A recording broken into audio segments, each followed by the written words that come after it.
Hi, back again today with another video. This time I really wanted to talk to you about 3 things that I really advise all my buyers, but especially my first time buyers or those buyers that have never bought in North Carolina and this will be their first time purchasing here in state. These are things just to keep in mind as you're going through the home buying process, getting ready to put that pen to paper, make an offer, and then also just keep ever present if you're a support system for someone. Like maybe you're not buying a home yourself, but maybe they've asked for your advice as a friend or a relative or just someone that they just go to for trusted advice or wisdom over the years.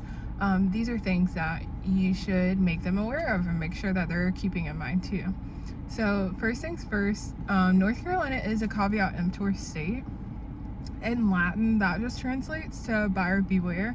And what it ultimately comes down to is all of our sales in North Carolina are as is. So there's actually 2 places in the contract that literally state this.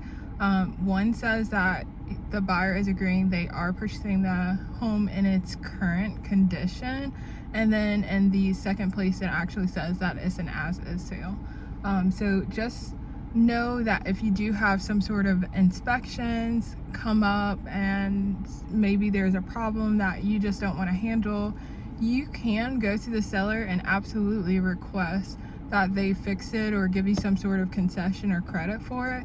That's your right as a buyer, but just know that they can deny that request because they reserve the right as the seller to say no.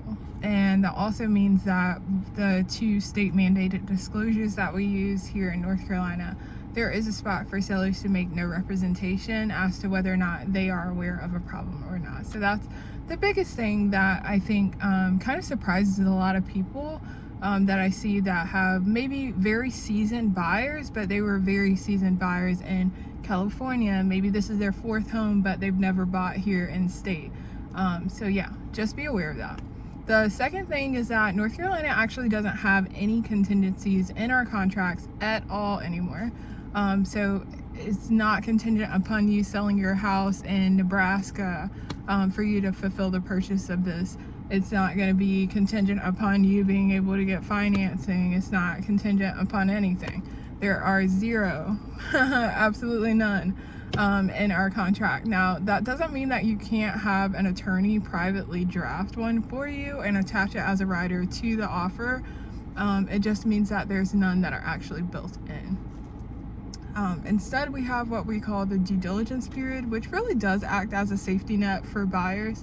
And that actually brings us to our third point, the fact that we have a due diligence fee in addition to earnest money, which most of you are aware of. They may call it like a show of good faith where you're from, as a deposit paid up front. That earnest money goes to an escrow account, but due diligence here, it actually goes straight to the seller. And so whatever you offer, you need to be willing to walk away from, because in almost every single case, that due diligence is going to be non-refundable. So it doesn't matter if your financing falls through. It doesn't matter if the home inspection turns up and they say that the house is caving in from the middle. It doesn't matter. I mean, we're not going to be able to get that money back for you. So whatever you offer to the seller for due diligence, you need to be ready and willing to walk away from if it comes to that.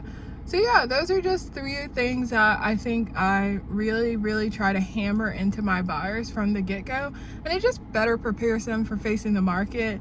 And then once they do actually find a home that they love, we sit down and we discuss all those things again, but they already have it in mind because they're like, oh, Brooklyn, we've been over this.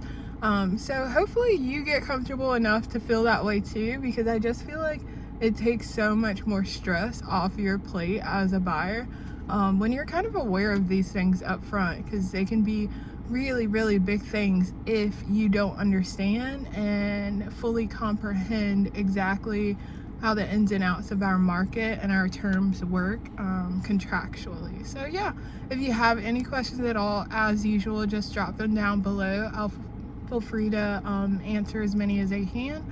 But thank you so much for listening, and bye.